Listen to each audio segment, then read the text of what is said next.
जय हिंद साथियों। आप देख रहे हैं यूसी टेक्निकल। मैं हूं आपका दोस्त, जहां पे आपको मिलती हैं motor insurance renewal, motor claim से रिलेटेड आईआरडीआई की गाइडलाइन के अकॉर्डिंग हर एक केस पर स्टेप बाय स्टेप जानकारी से भरपूर वीडियोस। अगर आप भी चाहते हैं कि आपकी गाड़ी का क्लेम रिजेक्ट ना हो और किसी तरह से कोई भी सर्वियर या इंश्योरेंस कंपनी आपके क्लेम को डिनाई ना करे, तो आज का वीडियो आपके लिए बहुत ज़्यादा इंपॉर्टेंट होने वाला है। क्योंकि आज के इस वीडियो में बात करने वाला हूं कि सारे paper proper complete document valid होने के बावजूद भी किन वजहों से हमारी गाड़ी का क्लेम डिनाई हो जाता है, और ऐसा डिनाई होता है कि उसको रीओपन कराने का भी कोई रास्ता फिर नजर नहीं आता।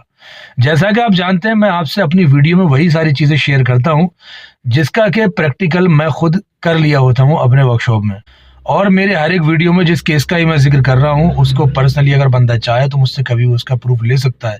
ऐसा नहीं कि बनावटी बातें इधर उधर की उठा के कहीं से लिखा हुआ देख लिया, उसे उठा के बात कर ली। जिस चीज का प्रैक्टिकल किया होता है, एक थ्योरी अलग चीज होती है और प्रैक्टिकल अलग चीज होता है। थ्योरी पढ़ने में आसान होती है, लेकिन प्रैक्टिकल पे जब वो चीज आती है तब मालूम पड़ता है कि किस हद तक क्या चीज सही है। इसलिए भाई, मैं कोई बहुत ज्यादा कोई बड़ा इतना प्रोफेशनल यूट्यूबर या फिर कोई बहुत ज्यादा काबिल और बहुत ज्यादा कोई तोप तो हूं नहीं। क्योंकि अगर बंदे ने किसी ने कुछ बात पूछ ली, कुछ पकड़ हो गई, तो उलझन हो जाएगी भाई। तो इसलिए उतना ही बोलो जितना जानते हो, जितना कर चुके हो। तो वही सारी चीज वीडियो में आपसे मैं शेयर करता हूँ। तो आज भी वही चीज आपको बताऊंगा जो कि प्रैक्टिकली मैंने देखा है और किया है, और अभी गाड़ी मेरे वर्कशॉप पे ही खड़ी है। वो मैं ना तो इसमें गाड़ी का नाम लूंगा और ना ही कोई कस्टमर का नाम और ना ही इंश्योरेंस कंपनी का नाम। बस आपको समझाने के लिए मैं थोड़ा सा डिटेल बता देता हूँ। एक गाड़ी है बंदे की, और गाड़ी का एक्सीडेंट होता है भयंकर तरीके से। मेजर लॉस एक्सीडेंट हो गया। लगभग 3 लाख रुपए के आसपास उस गाड़ी में खर्च आया।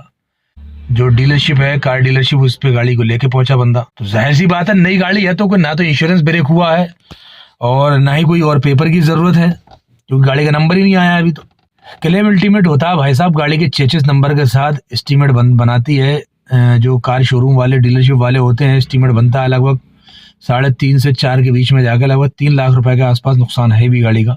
अब वहां पे गाड़ी खड़ी रहती है महीनों अप्रूवल के लिए। 1 महीने के बाद भाई साहब हमारे पास आता है केस वो, कि भाई साहब आप गाड़ी वहां से उठा लाओ यार, वो बना नहीं रहे हैं। और जो भी बंदे ने बताया, कस्टमर ने अपने हिसाब से हमें बताया, हम भाई गाड़ी ले उठा के ले आए। हमें ठीक है भाई, गाड़ी उठा लाओ, हम बना देते हैं, कोई दिक्कत नहीं है। अब जब सर्वेयर का नंबर लिया, क्योंकि ऐसा होता है कि अगर किसी दूसरे वर्कशॉप पर गाड़ी जाती है तो फिर उसका एस्टीमेट लगता है। तो हमें जब अपना एस्टीमेट बनाना था, एस्टीमेट बनाया हमने अपना। अब सर्वेयर कौन है, क्लेम नंबर क्या है, कौन डिप्यूट हुए सर्वेयर, ये सारी डिटेल जब मालूमात की हमने, उसके बाद में जब सारे पेपर वगैरह एस्टीमेट अपना भेजा सर्वेयर साहब से, जब हमारी बात हुई तो सर्वेयर साहब ने बोला भाई साहब इसकी अभी काफी पेपर की फॉर्मेलिटी रह गई है, कुछ डॉक्यूमेंट उसके पेंडिंग है, अभी 1 महीने से ऊपर हो गया है। अब ये आपके पास गाड़ी आई है, अब देखो आप कितना टाइम लगाते हो। हमने कोई दिक्कत नहीं सर, हम तुरंत देते हैं आपको। तो जो जो नीड थी पेपर की वो हमने दी। लेकिन कहानी यहाँ पे ट्विस्ट जो है यहीं से आता है, क्योंकि सर्वेयर एकदम सारी चीजें नहीं बताते हैं। वो तो अपने हिसाब से कलम चलाते हैं जहां उन्हें चलाना होती है। ट्विस्ट ये आया इस कहानी में कि आप कहोगे नई गाड़ी है, जीरो टाइप इंश्योरेंस है, सब कुछ है, कि गाड़ी टेम्परेरी रजिस्ट्रेशन पे, यानी कि गाड़ी ले रखी थी उन्होंने, कि हम गाड़ी का 1 महीने के बाद में सारे पेपर ले लिए सर्वेयर ने। उसके बाद बोला कि भाई गाड़ी का क्लेम आपके डिनाई कर दिया गया है, रिजेक्ट कर दिया गया। तो हैरत अंगेज तरीके से जब बात की सर्वेयर से, घबरा के हमने, कि सर क्या बात कर रहे हैं आप, पेपर ऑलरेडी आपके पास हैं, आपने एस्टीमेट क्लेम फॉर्म मांगा, वो हमने आपको दे दिया, और बाकी के सारे पेपर आपने कहा था है हमारे पास। अरे ठीक है भाई, लेकिन क्लेम इसका डिनाई है। हमने सर नई गाड़ी है, क्या प्रॉब्लम है। तो भाई साहब आप भी जान के ना हैरान हो जाओगे कि क्या रहा मामला उसमें, और कितनी बड़ी कमी की बंदे ने, और सर्वेयर को, इंश्योरेंस कंपनी को बेवकूफ समझने की। सबसे पहली कमी तो भाई ये की बंदे ने कि गाड़ी का टैक्स ही जमा नहीं था। यानी कि गाड़ी हो गई थी लगभग 6 महीने पुरानी, शोरूम से लिए हुए गाड़ी को 6 महीना हो चुका था, और जो शोरूम वालों ने जो गाड़ी का इनवॉइस दिया था उसके साथ 1 महीने की टीआर रजिस्ट्रेशन करके, 1 महीने का टेम्परेरी रजिस्ट्रेशन का एक पेपर बना के दे रखा था। तो 6 महीने से गाड़ी का टैक्स नहीं दिया था, यानी कि नंबर ही नहीं आया था, नंबर प्लेट ही नहीं आई थी गाड़ी की, टैक्स ही जमा नहीं था। विदाउट टैक्स जमा किए, यानी कि 1 महीने की तो परमिशन थी, 5 महीने से बंदा गाड़ी चला रहा था। तो इस फॉल्ट को भी कहीं ना कहीं हम मैनेज कर सकते हैं। काफी हद तक चांसेस हैं कि सिर्फ टैक्स के बेसिस पे गाड़ी नई गाड़ी है और 2-4 महीने ऐसे हो गए हैं, तो टैक्स के बेसिस पे क्लेम को रिजेक्ट नहीं किया जा सकता। उसके और भी कई सारे प्रोसेस रहते हैं, वो सब कभी बताऊंगा, बात लंबी हो जाएगी। बहरहाल उसके बाद में जो सबसे बड़ा मामला किया वो ये किया, जो इंश्योर्ड पर्सन गाड़ी चला रहा था खुद, लेकिन इंश्योर्ड के पास में अपना खुद का डीएल ही नहीं था। उस जिस बंदे का डीएल लगाया वो बंदा वहां मौजूद नहीं था। जब क्लेम अल्टीमेट किया तो जो कंप्यूटर वॉइस होती है ना, बोलती है, उधर से आवाज आ जाती है और वहां रिकॉर्ड हो जाता है। तो वहां उसने बंदे ने बोल रखा कि हाँ गाड़ी मैं ही चला रहा था, अपना नाम बता करके कि हाँ गाड़ी मैं चला रहा था। और जब सर्वेयर आए, इन्वेस्टिगेशन का जब नंबर आया क्लेम फॉर्म में, जब क्लेम फॉर्म फिल किया तो वहां पे अपने किसी फ्रेंड सर्कल में किसी बंदे का डीएल लगा दिया कि ये बंदा गाड़ी चला रहा था। और जब तफ्तीश हुई तो मालूम पड़ा जहां पे जिस जगह एक्सीडेंट हुआ वहां से लगभग 500 किलोमीटर दूर वो बंदा उस दिन था, वो वहां था ही नहीं गाड़ी में जिसका डीएल लगाया। इन्वेस्टिगेटर ऑफिसर ने मांग ली गूगल टाइमलाइन की फोटोज, गूगल टाइमलाइन मांग लिया बंदे का। स्पॉट की फोटो तो चलो थी, लेकिन गूगल टाइमलाइन, जो बंदा गाड़ी चला रहा था तो गूगल टाइमलाइन ही ऑफ था। मतलब दिक्कत पे दिक्कत उसको आती रही सामने, और ये सब कलाकारी से अपने किया।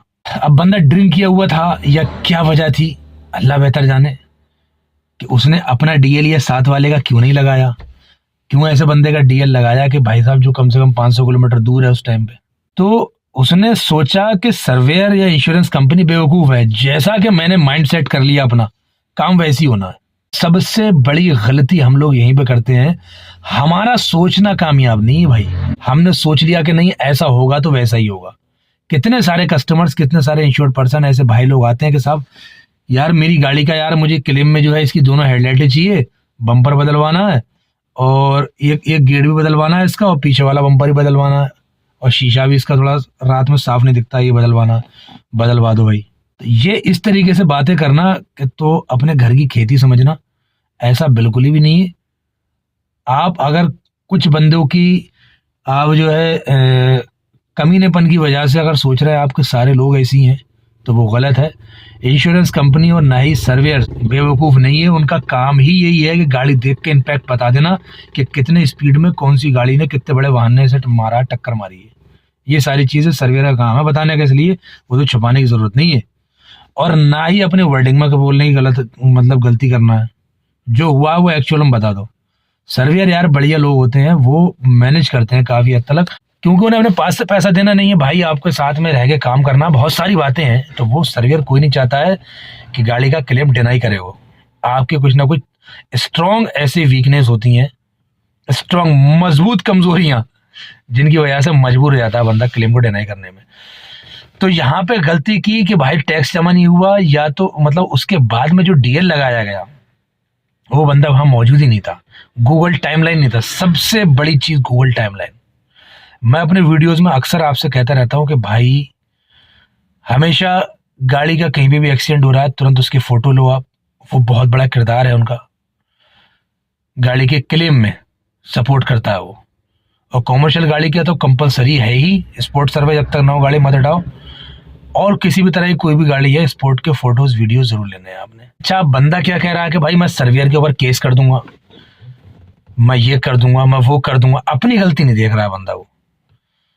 तो इस तरह की कोताही अगर आपने भी करनी है तो भाई वीडियो आपके लिए है।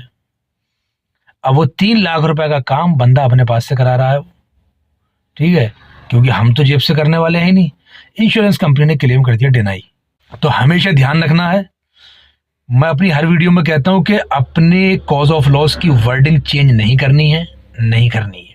अपने फोन की गूगल टाइमलाइन हमेशा ऑन रखनी है। गाड़ी की ड्राइविंग सीट पे बैठो, अपना मैप ऑन कर लो, लोकेशन ऑन कर लो, ठीक है, गाड़ी की सीट पे बैठते ही। पता नहीं क्या हादसा अभी 10 किलोमीटर के बाद में आपके साथ क्या हो जाए, कोई पता नहीं है। और ये हिमाकत कभी नहीं करनी है आपने कि गाड़ी आप चला रहे हो डीएल किसी और का लगा रहे हो, या कोई और गाड़ी चला रहा है डीएल अपना लगा रहे हो। इस तरीके के काम बिल्कुल नहीं करने। इन्वेस्टिगेटर या सर्वेयर्स कोई भी बंदा है भाई, आप नहीं छुपा सकते यार उससे, बंदे से वो बात पकड़ में आनी ही आनी है, क्योंकि किसी ने सच कहावत की है कि झूठ के पैर नहीं होते हैं यार, और साच को आज नहीं।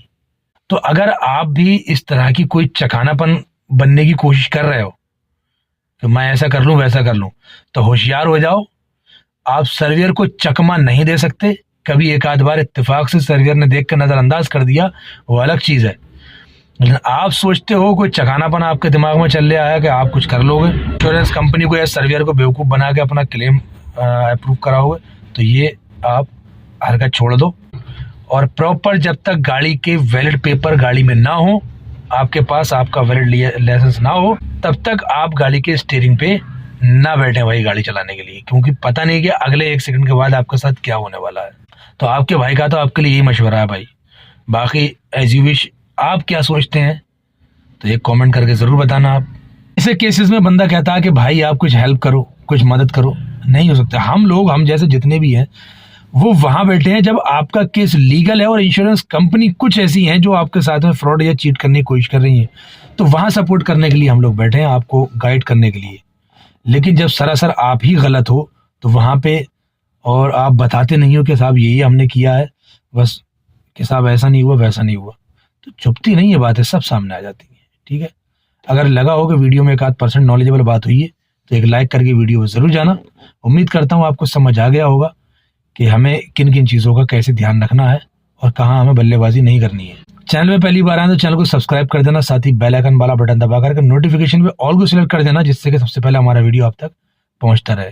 Motor insurance renewal, motor claim से रिलेटेड कुछ भी आपकी क्यूरी है तो डिस्क्रिप्शन में हमारा व्हाट्सअप का नंबर है, वहां जाइए और डायरेक्ट सिर्फ व्हाट्सअप करिए, टेक्स्ट करिए, कॉल करने की कोशिश ना करें। आप कॉल की जरूरत होगी, हमारे यहाँ से खुद रिटर्न आपको कॉल आएगा। वहां अपनी क्यूरी को, अपनी प्रॉब्लम को हमसे शेयर करिए, हम पूरी कोशिश करेंगे आपके प्रॉब्लम को सॉल्व करने की। मिलते हैं फिर किसी नेक्स्ट वीडियो में नेक्स्ट टॉपिक के साथ में। दुआ में याद रखना। जय हिंद।